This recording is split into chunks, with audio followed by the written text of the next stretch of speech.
Hello, I'm doing a book review, and the book I want to review is Superman Smashes the Klan. Now, this is a graphic novel written by Gene Luen Yang. I'm not sure if I'm saying his name right. And the comic was illustrated by, I'm probably going to butcher this name, but they call themselves Gurihiru.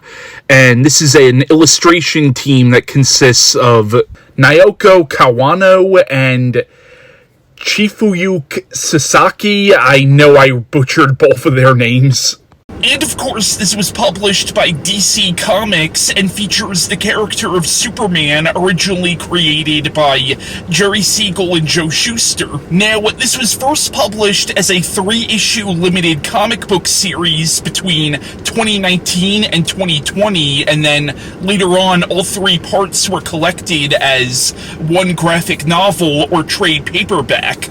Now, this is actually loosely based on a 16-episode story arc from the old Superman radio drama from the 1940s, which I think at the time was the highest rated fictional radio program, because keep in mind, this was the 1940s, so this was before television, and at that time, radio basically was Americans' main source of entertainment. Now, the old radio serial that this comic is based on was about Superman defending a Chinese-American family from a white supremacist group called the Clan of the Fiery Kross, which was obviously a fictional stand-in for the Ku Klux Klan, and yes, I did that on purpose. Now, apparently in that old radio serial, the writers actually exposed real rituals and codes that the real-life KKK used, and this apparently went a long way in discrediting the Klan.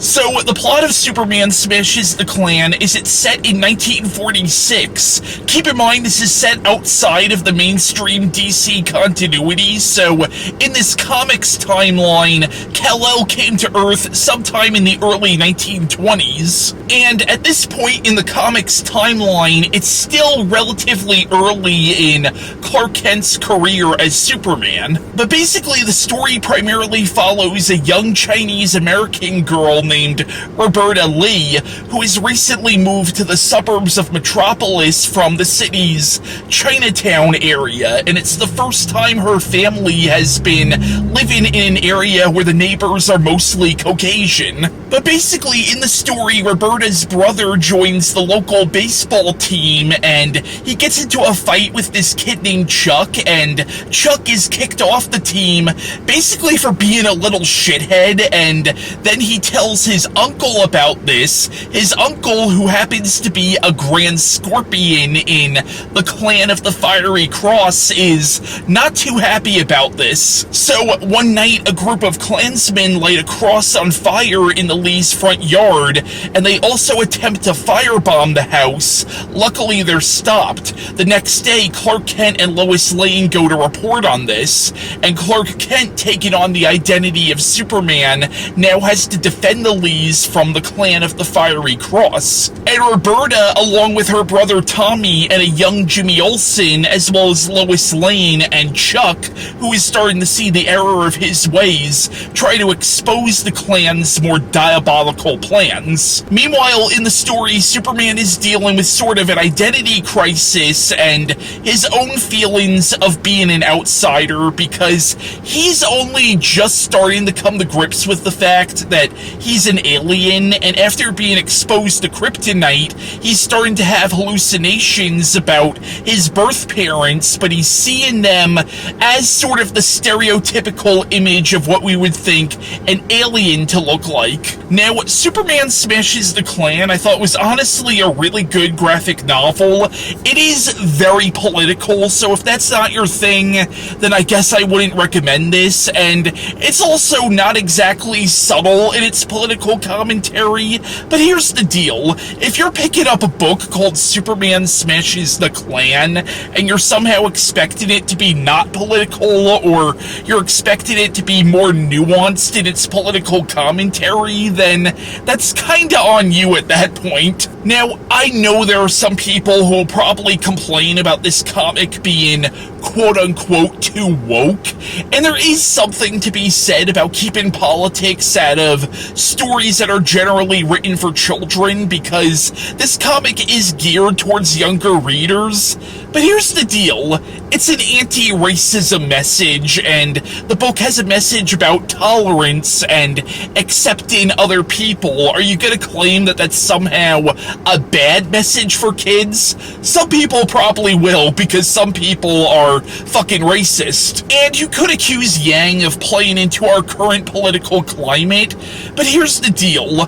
This comic is based on an old radio serial from the 1940s, and you gotta look at the original roots of this character. Jerry Siegel and Joe Shuster, being the sons of Jewish immigrants, literally made Superman to be the story of the ultimate immigrant, of a man who comes from a foreign land to do good. And while Superman is literally alien to our world, Earth is still his rightful home, and he's still very much an American. He's raised with American values and ideals. There was politics even in the old Superman stories. A lot of those older stories were about Superman going up against fascism or corporate or government corruption. So it's not like this is somehow a betrayal of the character, all of a sudden making it political. I thought the story very cleverly used the fact that Superman is an alien, yet in some ways is more human than human, and the fact that Superman does come from a foreign land,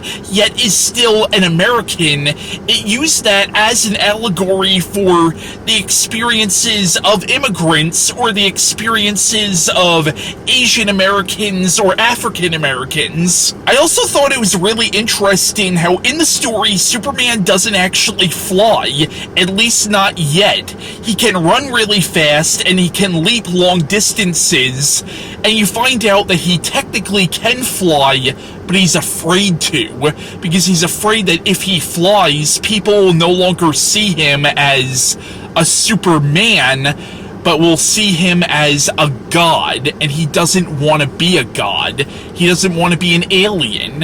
He wants to be accepted by humanity, even though he is decidedly not human.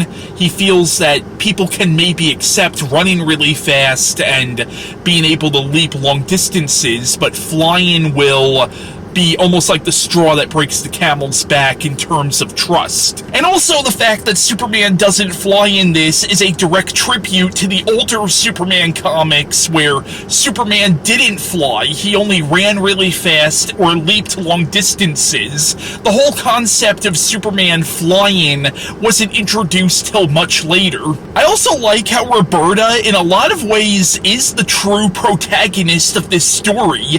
In a lot of ways Superman is more of the secondary protagonist, and it helps that her and her brother Tommy are actually really likable characters. I also really liked the arc that you see the Chuck character go on, where in the beginning, the kid is a racist, but he's a racist because that's how he was brought up. And you see him have to come to grips with the fact that his uncle, who he does love and look up to, is a monster. And he also has to come to grips with the fact that these ideals that he was raised on are objectively wrong. And the book does bring up how racism is something that's taught. It's something that's ingrained in people through indoctrination. But yeah, I recommend Superman Smashes the Klan. You could accuse it of being preachy to some degree because it's definitely not subtle in its political commentary. At the same time, I wasn't expecting it to be. But it tells a really powerful story, and it helps that the script, in my opinion at least, is really well written. And Gene Luen Yang, being Chinese American himself, you could tell this is a very personal story for him, but it's also a great love letter to the character of Superman. You could tell that Yang really does love this character. But yeah, that was my review of Superman Smashes the Klan by Gene Luen Yang, and bye. And at that time, radio basically was Americans' main source of entertainment. Fucking really? The fuck?